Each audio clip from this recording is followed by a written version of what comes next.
오늘 설교 제목이 뭡니까? 바른 제사를 회복하자. 우리 예수님이요 요한복음에 이렇게 말씀합니다. 너희가 내 말에 거하면 내 제자가 되고 또 진리를 알게 되고 진리가 너희를 자유케 하리라 말씀을 하셨습니다. 진리는 빛과 같아서 어둠을 몰아내고 참 자유케 하십니다. 캄캄한 어둠에는 앞뒤 좌우를 분별할 수도 없고 또 불안합니다만, 그런데 빛이 환하게 비치면 얼마나 우리가 자유할 수 있습니까? 마찬가지로 이 예수님의 말씀이 진리인데 진리의 말씀을 우리가 알면은 정말 예수님의 제자도 되고 참 자유의 삶을 살 수가 있다고 하는 것입니다. 그래서 여러분, 금년 새해는 어떻게든 결심하고 진리를 따라 살기로 결심하는 은혜가 있기를 바랍니다. 뭐가 진리냐? 하나님의 진리요, 예수님의 진리요, 성령의 진리인데 그 하나님의 기록된 말씀이 진리라는 것입니다. 그래서 진리의 말씀을 잘 배우고 익혀서 그 말씀대로 사는 게 진리 안에 사는 삶이고, 그런 삶은 후회가 없어요. 정말 참되고 바른 삶이고 또 행복이 있는 삶인 것을 알 수 있습니다. 자, 그림을 한번 보도록 하겠습니다. 저 그림이 조상 산소에 가서 이제 또 차례를 지내고 있는 줄 압니다. 또 그 다음 그림을 보면은 또 조상에게 제사를 드리는 모습인데, 아마 여러분들 다 저렇게 경험 있죠. 저도 예수 믿기 전에는 열심히 했습니다만, 예수 믿고 나서는 저게 진리가 아니구나. 그래서 진리를 따라 살기로 결심하고 바른 제사를 깨닫고 바른 제사를 드리고 있습니다. 특별히 아래 그림은 저게 일반 가정집이 아니고 분위기가 어디 같아요? 성당입니다. 성당 본당에서 저렇게 차례를 지낼 때였으면 제상을 차려놓고 이렇게 이제 성도들로 하여금 조상에 대한 예를 하게 하는 것입니다. 자, 이런 것을 미루어 보면서 제사가 뭐냐 하는 것을 한번 생각해 봅니다. 제사가 뭐냐 할 때, 제사는 어떤 신이나 또 죽은 사람의 넋을 기리고 음식을 바쳐서 정성을 표하는 행위를 가리켜서 제사라, 그렇게 사전에는 나옵니다. 그런데 이 제사에 대해서 성경은 뭐라고 말하느냐? 오늘 본문 10장 19절과 20절을 다시 한번 읽어봐 주시기 바랍니다. 그런즉 내가 무엇을 말하느냐? 우상의 제물은 무엇이며 우상은 무엇이냐? 무릇 이방인이 제사하는 것은 귀신에게 하는 것이요 하나님께 제사하는 것이 아니니 나는 너희가 귀신과 교제하는 자 되기를 원하지 아니하노라 말씀하고 있습니다. 그러니까 다시 말해서 우리가 전통적인 조상 제사는 따지고 보면은 우상 숭배와 같다는 것입니다. 우상이라고 하는 것은 어리석은 형상이라는 것인데, 다른 말로 말하면은 어떤 죽은 자에 대해서나 또 자연이나 뭐 어떤 사람을 대상으로 신격화하면 그게 우상이 되는 것입니다. 그러니까 조상 신에게 제사하는 것도 조상을 돌아갔으면 이제 신이 되었다고 생각합니다. 그리고 그분 앞에 이제 음식을 차려놓고 절하고 하기 때문에 이 성경에 분명히 위배되는 우상 숭배 행위가 되는 것입니다. 그럼에도 불구하고 천주교에서는 어떻게 이렇게 제사를 허용할까? 그것도 성당에다 아예 제상을 차려놓고 그냥 공동으로 이렇게 제사를 지내게 하는 것. 그렇지 않으면 번거롭거든요. 뭐 또 제사상도 차리려면 비용도 들고 하니까 뭐 합동 이렇게 제사도 드리는가 봅니다. 그런데 원래부터 천주교가 그런 것이 아닙니다. 천주교가 우리 개신교보다 약 100년, 110년 먼저 들어왔습니다. 사실은. 그래가지고 초기에는 저들은 이 제사가 우상 숭배라는 것을 배웠고, 그렇기 때문에 사실은 조상 제사를 거부하고 믿음으로 제사를 드리지 않았습니다. 이것이 문제가 되어가지고 그 당시는 유교 사상이 굉장히 강할 때 아닙니까? 그래서 천주교회가 무슨 핍박을 받게 되고 수많은 천주교인들이 죽임을 당합니다. 그래서 지금도 이 우리나라 전역에 보면은 특별히 전라도에도 많고 천주교 순교자들이 많습니다. 우리 복지마을에 가다 보면 베티 성지가 있는데 거기도 보면은 그 무명의 천주교인들의 그 순교 묘지가 있는 것을 볼 수가 있습니다. 그러니까 그때 제사 문제 때문에 정부에서 아예 그냥 정책적으로 그들을 용서하지 말고 죽이라고 그러는 바람에 많이 죽임을 당했습니다. 그러다가 천주교에서 교황청에서 이 보통 문제가 아니다. 아시아권에서는 조상제사를 드리고 특별히 중국 대륙에서는 말이지 공자를 숭배하고 일본에는 천황을 숭배하는데 이것을 우상숭배로 볼 것이냐. 그러면 앞으로 우리 천주교가 포교 활동에 상당히 걸림돌이 된다. 그러니까 교황청에서 연구를 해가지고 그거는 우상숭배와는 상관이 없고 조상에 대한 하나의 예의를 표하는 것이다. 그래가지고 조상 제사하는 거 허락을 하고 그 다음에 공자 숭배하는 것이나 천황을 숭배하는 것까지 다 허용을 해줍니다. 이렇게 됨으로 말미암아 우리 조금 전에 사진에 본 것처럼 저렇게 캐톨릭에서는 이제 예배당에서도 저렇게 제사를 공적으로 드리게 된 것입니다. 그 궁극적인 목적이 뭐냐 하면은 이것 때문에 사람이 죽임을 당해서 되겠느냐, 제사 문제 때문에. 그리고 이것 때문에 우리 캐톨릭이 포교하는데 장애물이 되어서는 되겠느냐. 그래가지고 장애되는 거 많이 제거했습니다. 조상 제사 괜찮다. 술, 담배 그 음식이다. 기호식품이다. 괜찮다. 그러니까 참 천주교는 상당히 믿기가 쉬워졌습니다. 나도 인간적으로는 그랬으면 좋겠다. 인간적으로는. 그렇지만은 우리는 내 좋을 대로 살 수가 없고 하나님 말씀이 절대 진리니까 진리의 말씀대로 살아야 되기에 우리는 우상 숭배할 수가 없고 조상 제사도 우리는 하지 않아야 된다. 믿으시면 아멘 하시길 바랍니다. 그게 바로 믿음으로 사는 것입니다. 그래서 믿음 때문에 순교를 할지라도 우리는 신앙을 지켜야 되지. 이거 좀 걸림돌이 된다고 해서 적당하게 타협하거나 그렇게 해서는 절대 진리가 허물어지고 마는 것 아니겠습니까? 그리고 또 우리 일부 개신교에도 보면 그거 조상 제사하는 거는 우리 민족 고유의 풍속이기도 하고 또 미풍양속이기 때문에 굳이 금할 일이 없다고 얘기를 합니다. 그런데 그렇지 않다는 거죠. 깊이 연구를 해보면은 우리 제사, 전통 제사가요 우리 민족 고유의 것도 아닙니다. 일찍이 중국에서 약 한 1130년 또 1200년 그 사이에 중국 남송 때 주희라고 하는 대학자가 있었고 그 대학자가 돌아가신 부모님을 그리워하다가 평소에 좋아하던 음식을 차려놓고 예를 올린 데서부터 그래가지고 그분이 주자가래라고 하는 그 하나의 예식서를 성문화합니다. 거기에 이 제사 제도가 들어가야 되는 거죠. 그러다가 우리나라에는 언제 들어와 고려 말렵에 들어와 가지고 조선조 중립에 와서 이게 보편화됩니다.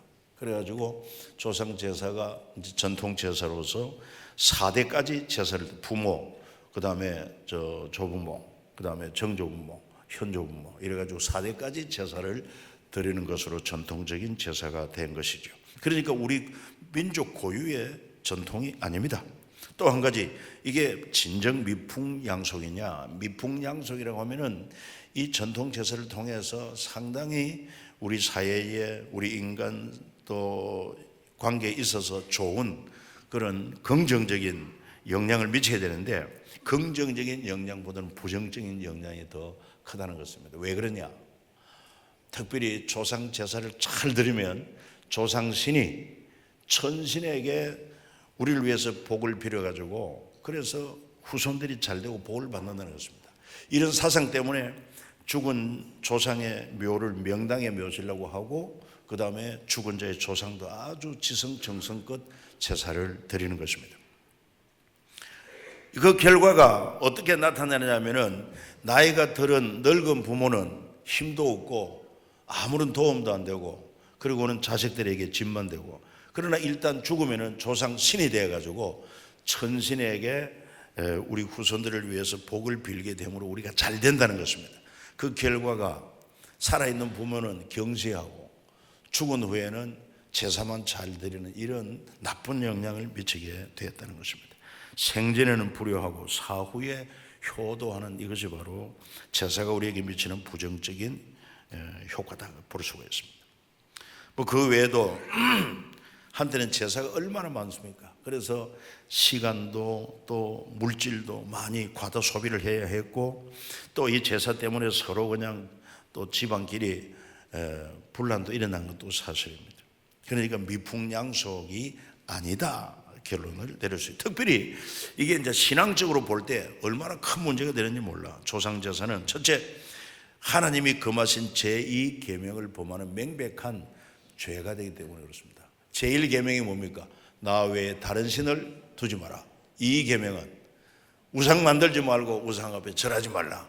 그거 아닙니까? 하나님 우상 숭배를 너무너무 싫어합니다.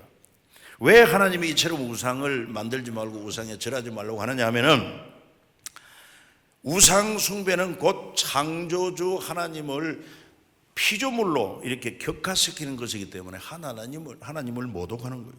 또 한 가지는, 우리가 누굽니까? 우리 인간은 하나님의 형상대로 지음받았는데, 하나님 뭐라고 볼 수 있나? 하나님의 대리자와 같아. 하나님이 자기 형상으로 지었으니까. 그런데 하나님의 대리자로서 만물을 관리하고 다스려야 할 인간이 하나님이 만든 피조물, 우리가 다스리고 관리해야 될 그 피조물 형상을 만들어 그 앞에 이 하나님의 대리자가 막 절을 하고 복을 빈다. 하나님이 복장에 터져서 볼 수가 없는 것입니다. 그렇지 않겠습니까? 여러분 자식이 미안하지만 표를 한다면은 저 길거리에 미친 사람한테 가서 엎드려서 복 달라고 비는 것과 같다는 겁니다. 하나님이 그렇게 우리 당신의 형상으로 지음받은 인간이 우상 앞에 절하는 것을 경노하십니다. 그래서 우상 숭배를 미워하신다는 사실. 그런데 어때 천주교는 다 하나님을 믿는다고 하면서 그렇게 조상 제사라든지 뭐 기타 이런 것을 허용할 수 있느냐? 저들은 십계명에 우상을 만들지 말고 절하지 말라는 게 없어요. 아시겠습니까? 우리 십계명과 천주교의 십계명이 다릅니다. 그럼 천주교는 왜 십계명이 되느냐? 우리의 개신교의 십계명은 네 이웃을 탐내지 말라 그랬는데, 거기 보면은 네 이웃의 아내를 탐내지 말라 9계명, 그 다음에 네 이웃의 재물을 탐내지 말라 10계명, 이렇게 두 개 갈라놓고 십계명으로 지키기 때문에 우상을 만들 절하지 말라는 계명이 아예 빠져있다. 그러니까 저들은 마리아 숭배나 그 다음에 조상 제사하는 건 전혀 문제가 안 된다고 하는 것을 우리가 알아야 됩니다. 왜 그렇게 하느냐?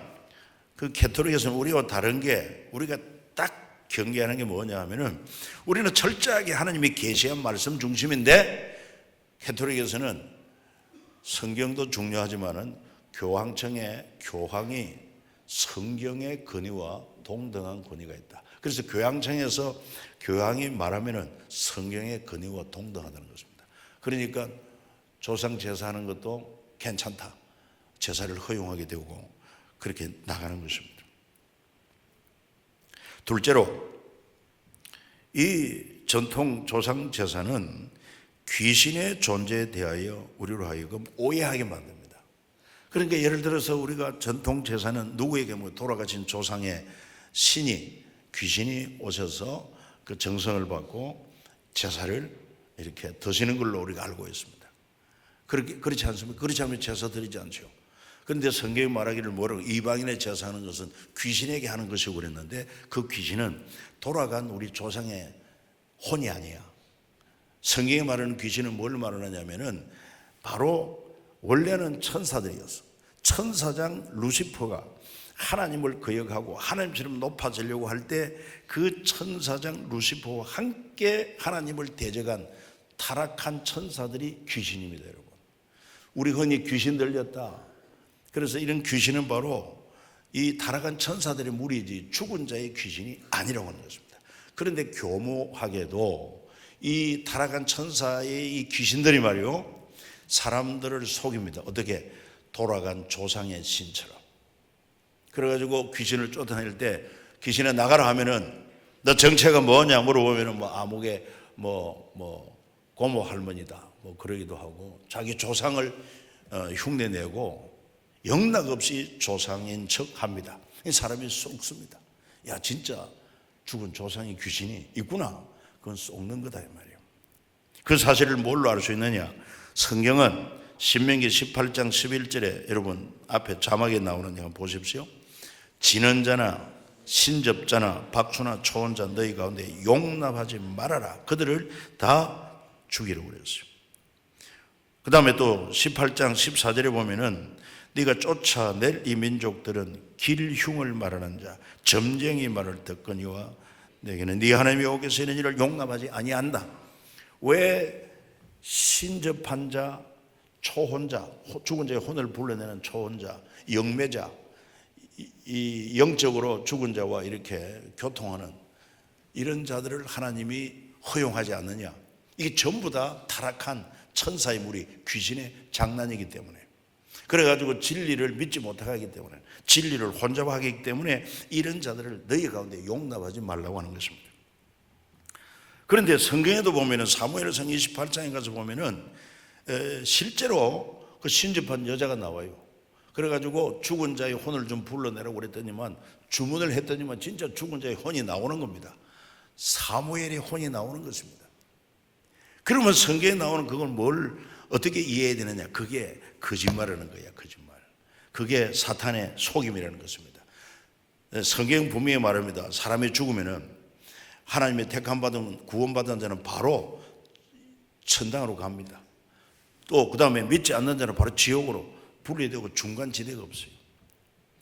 그런데 이 이방인의 제사하는 것은 바로 귀신에게 절하는 것이다 할 때, 그 귀신은 죽은 자의 혼이 아니라 타락한 천사의 무리를 말하고 있다는 것을 꼭 기억해야 되는 것입니다.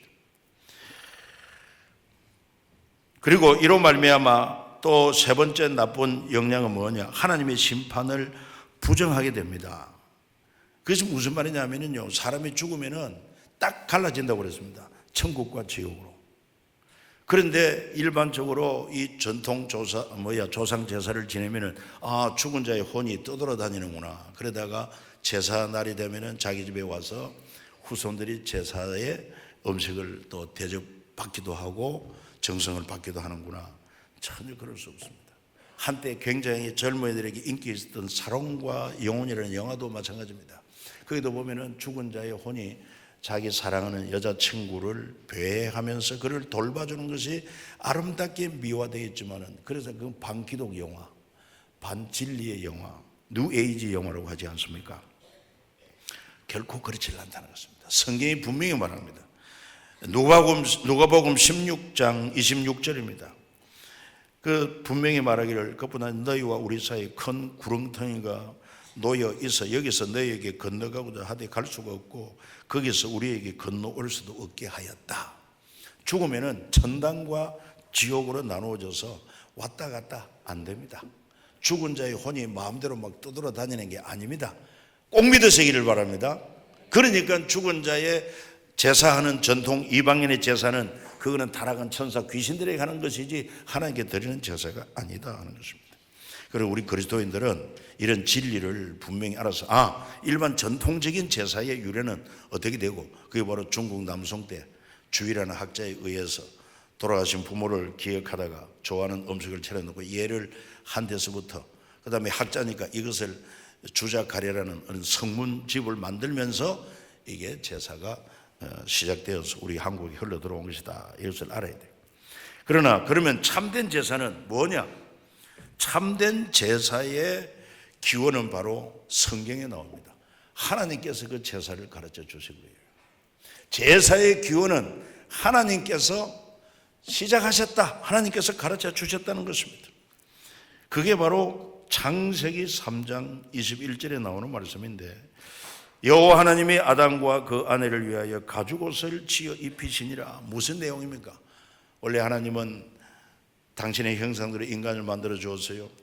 또 모든 만물을 조성하고 가장 이상적인 낙원에 살도록 했습니다. 그러나 하나님께서 한 가지 금했습니다. 동산 중앙에 선과 악을 알게 하는 과일을 먹지 마라. 먹으면 정령 죽는다고 했습니다. 이 말씀을 지켜야 당연함에도 불구하고 하나님을 대적하는 사탄이 뱀으로 나타나서 뱀을 통해 사주를 해가지고 여자를 유혹하는 것입니다. 먹어도 죽지 않는다. 눈이 밝아진다. 하나님처럼 된다. 그러니까 결국은 그 여자가 따먹고 함께한 남자에게도 주매 남자도 먹었다고 그랬습니다. 정말 먹고 나니까 당장 죽진 않아요. 괜찮네. 그리고 눈도 밝아졌어. 눈이 밝아졌는데 어떤 눈이 밝아졌느냐? 자기가 벗은 것을 보게 되고 수치를 알게 되고 부끄러움을 알게 되고 더 나아가서는 하나님이 이제는 두려워지기 시작했습니다. 두려움이라는 그때 생긴 것입니다. 공포가 그때 생긴 것입니다. 그러니까 아이쿠 하고는 저들이 하나님을 피해서 동산숲으로 숨은 것 아닙니까? 그때 하나님이 아담아 네가 어디 있느냐? 내가 벗었으므로 부끄러워 두려워 숨은 나이다. 하나님이 찾아오신 것입니다. 와가지고 하나님이 행하신 일이 뭐냐? 짐승을 잡아 가죽옷을 지어 입혔다. 이게 무슨 일이냐 하면은요, 하나님 앞에 죄인의 죄와 허물을 가리는 그 방법이 바로 죄값은 사망인데 죄를 범한 내가 죽어야 되는데 내가 죽으면 안 되잖아. 하나님은 사랑의 하나님이기 때문에 내가 죽지 않고 사는 방법으로 짐승이 대신 생명되는 피를 흘리고 그러므로 말미암아 내 죄값을 치르고 짐승이 희생된 그 짐승의 가죽옷으로 내 수치가 허물이 가려지는 이것이 바로 하나님이 보여주신 최초의 제사인 것입니다. 그 제사는 바로 죄인이 죄를 사함받고 하나님의 관계를 회복하는 방법이 바로 하나님이 보여주신 제사다 이 말이에요. 믿으시기를 바랍니다. 이 전통 제사 이거는 하나님을 모르니까 나중에 엿길로 새가지고 변질된 하나의 모양으로 나타난 것이지 진정한 제사는 성경에 기록되어 있는 것입니다. 그러니까 이 제사가 이제 아담과 하와도 이제 아들을 낳았습니다. 그리고 큰아들 가인을 놓고 둘째 아들 이름 뭡니까? 아벨을 놓고 그래서 그들에게 뭘 가르쳤겠습니까? 제사를 가르친 거예요. 그래서 가인도 아벨도 하나님 앞에 제사를 드립니다. 그런데 가인은 농사를 주로 하기 때문에 농산물로 제물을 삼아 하나님께 제사를 드릴 때 하나님 받지를 않습니다. 그 다음에 아벨도 하나님께 제사하는데 어린 양을 잡아서 희생 제물로 바칩니다. 하나님께서 아벨의 제사를 기쁘게 받고 가인의 제사를 안 받습니다. 여기 뭘 보여주느냐 하면은 범죄한 인간이 하나님 앞에 나올 때는 그게 하나의 제사의 방법을 통해 나와야 되는데 네 죄를 대속하는 희생 제물이 없이는 하나님 앞에 나올 수가 없다는 것입니다. 하나님의 관계 회복이 안 된다고 하는 것을 보여주고 있는 것입니다. 그래서 그 후로부터 계속 아브라함도 아들 이삭, 야곱도 요셉도 이 제사를 드리지 않습니까?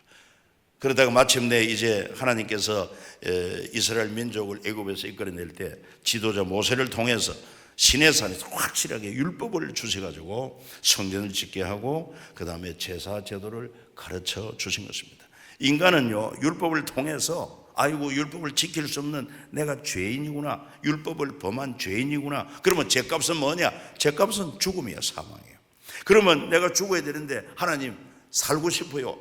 그러면 네가 대신 네 죄를 대신하여 흠도 점도 없는 짐승을 잡아서 피를 흘려 제사를 지내라. 그래서 여러분 우리 죄를 속하기 위한 하나의 하나님이 보여주신 방법이 제사였던 것입니다.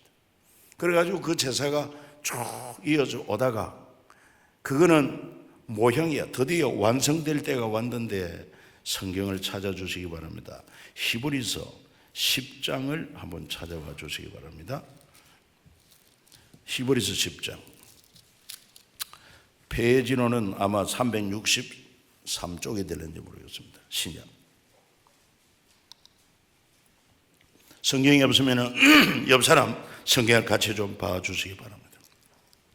자, 1절입니다. 율법은 장차 올 좋은 일의 그림자일 뿐이요 참 형상이 아니므로 해마다 늘 드리는 같은 제사로는 나오는 자들을 언제나 온전하게 하라. 지금까지 있던 율법은 하나의 모형, 모델이지 실체가 아니다는 것입니다. 4절 이는 황소와 염소의 피가 능히 죄를 없애하지 못함이라. 8절 위에 말씀하시기를 주께서는 제사와 예물과 번제와 속죄제는 원하지도 아니하고 기뻐하지도 아니하신다 하셨고 이는 다 율법을 따라 드리는 것이라. 10절 이 뜻을 따라 예수 그리스도의 몸을 단번에 드리심으로 말미암아 우리가 거룩함을 얻었노라.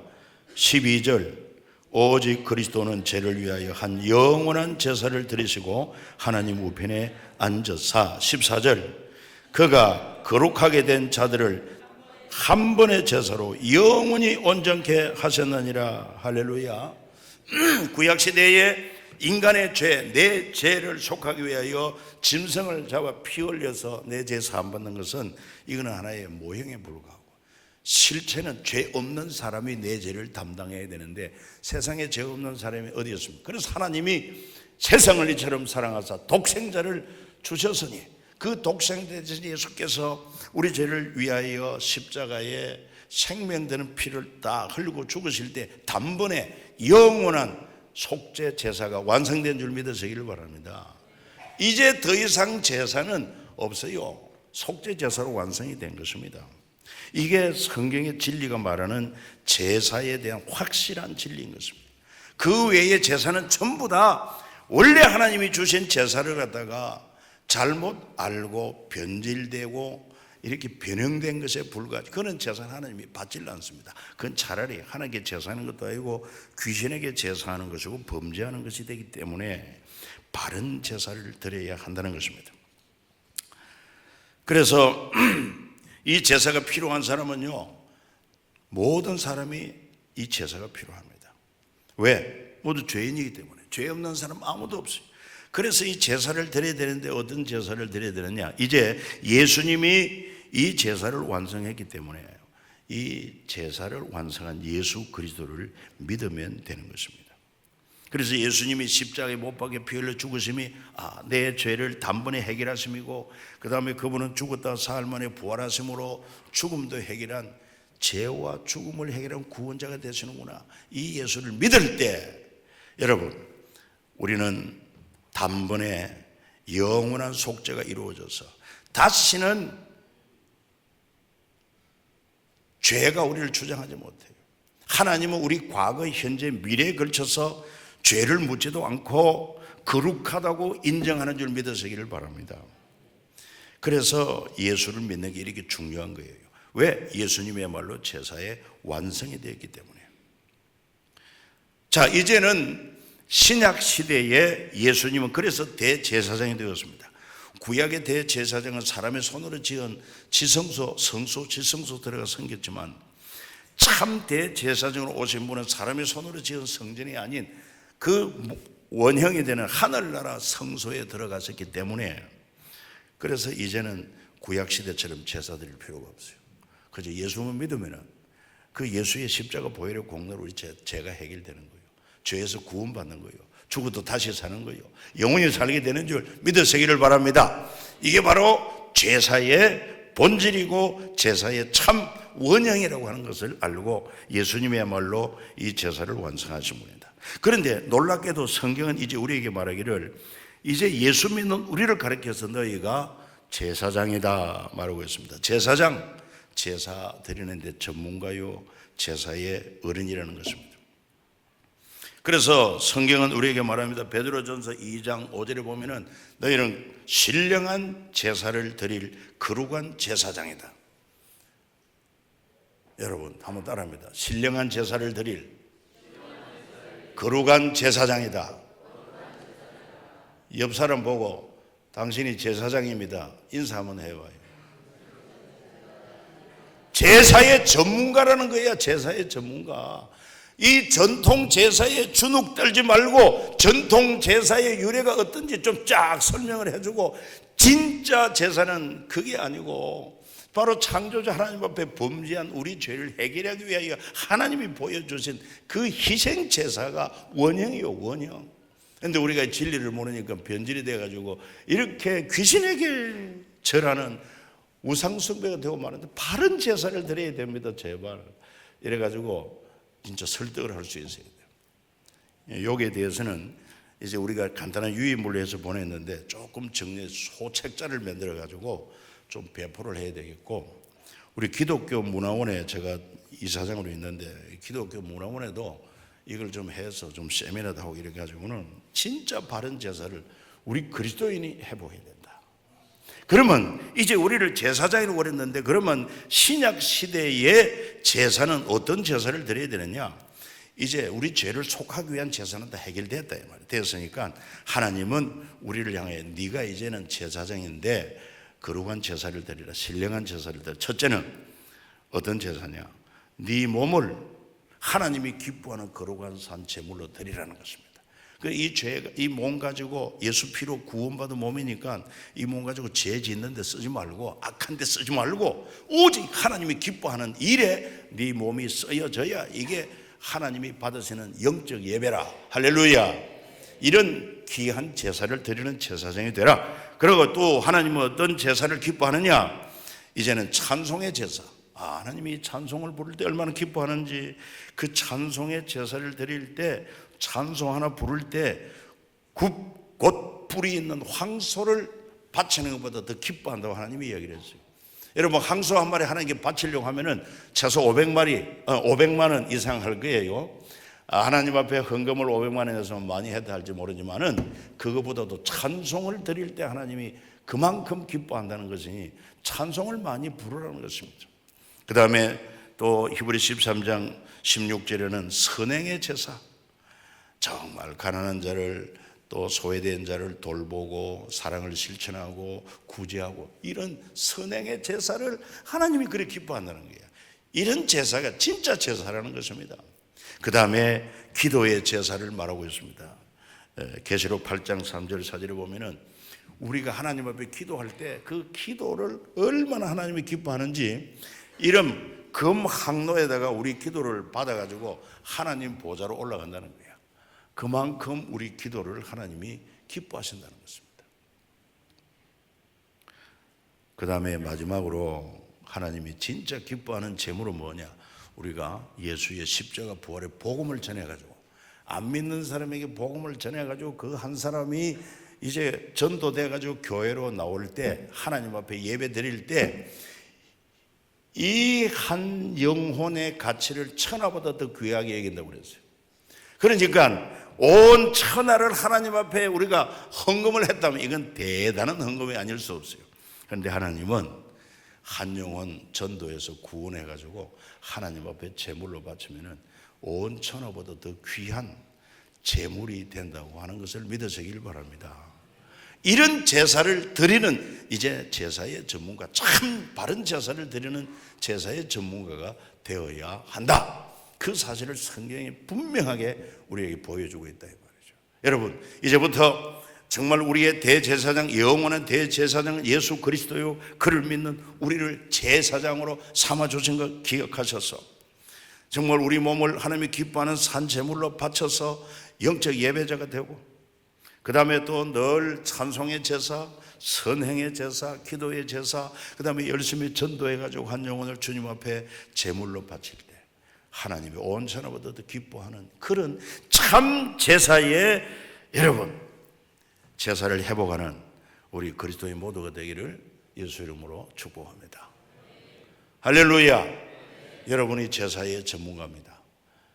그리고 그러면은 우리는 뭐 죽은 조상에 대해서 제사는 안 드리면 뭐 잊어버려도 됩니까? 그건 또 아니죠. 조상을 잊어버리면 안 되지. 그래서 우리는 전통적인 제사, 그 우상 제사 드리지 말고 추모식을 하라. 추모식이 뭡니까? 돌아간 기일이나, 보통 돌아간 기일을 우리는 제사라고 그러고, 그 다음에 이제 설, 추석, 명절을 제사하는 것을 우리는 차례라고 이야기하는데, 제사든 차례든 그래서 우리가 돌아간 기일이나 명절이 되면은 믿음의 식구들이 함께 모여서 어떻게 합니까? 우리 같이 추모식을 하겠습니다. 그래서 찬송하고 누가 대신 기도하고, 그 다음에 성경 찾아서 읽고, 그리고는 또 성경 교훈을 간단히 얘기하고, 그리고는 이제 또 같이 한번 합심해서 오늘 우리 후손이 있게 된 것은 첫째는 하나님의 은혜고, 둘째는 우리 조상의 은택이다. 그 조상의 은혜를 잊지 말고, 그리고 조상이 우리에게 원하는 게 뭐겠느냐? 형제 간에 서로 우애하는 것 아니겠느냐, 그리고 사람답게 사는 것 아니겠느냐. 그러면서 같이 한번 기도하고, 그것도 주기도를 마치면 돼요. 마치고는 이제 음식 같이 해가지고 맛있게 나눠 드시고, 제사 음식처럼 할 필요가 없어요. 뭐 돌아가신 어른 좋아하는 음식 전혀 돌아가신 분은 그런 음식은 안 드십니다. 그러니까 다 자기들 먹자고 하는 거죠. 요즘 제사상에는 피자도 올라간대요, 피자. 그러니까 전혀 신경 쓰지 말고 같이 음식해서 맛있게 드시고, 그 다음에는 이제 돌아가신 그 산소나 한번 돌아본다든지, 뭐 낙골당은 낙골당에 찾아가든지, 그렇게 하면 훌륭한 추모식이 되는 것입니다. 다시는 이방인의 제사는 귀신에게 하는 것이요 하나님께 하는 것이 아니니, 이런 잘못된 제사를 과감하게 버리고, 그러다 보니까 이제 충돌이 일어나는 거 어쩔 수가 없습니다. 충돌이 일어나는데 지혜가 필요합니다. 저는 그런 얘기를 많이 했습니다.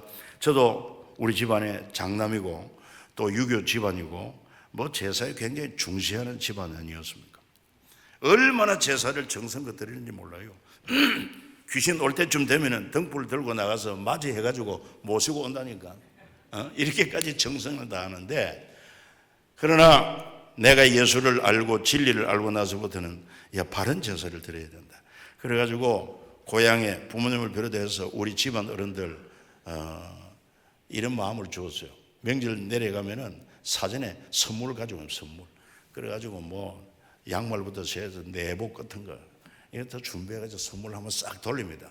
명절 전에 돌리고, 그리고는 이 얘기를 합니다. 제가 교회 다니고 이러다 보니까 이제 교회 다니는 사람은 죽은 자에게 제사하지 말고 살아있는 분에게 효다라고 그래서 제가 선물도 사가지고 왔습니다. 그러니까 조상 제사 안 드리더라도 이해해 주시기 바랍니다. 아이고, 선물 드리고 하니까요 다 통합니다. 통하고 나중에 문제가 되니까, 야, 우리 새끼들 말이야, 우리 새끼들 다 제사는 잘 드려도 이게 농한기에 그냥 노름하고 부모 속 썩히고, 그것보다도 종아이가 훨씬 낫다.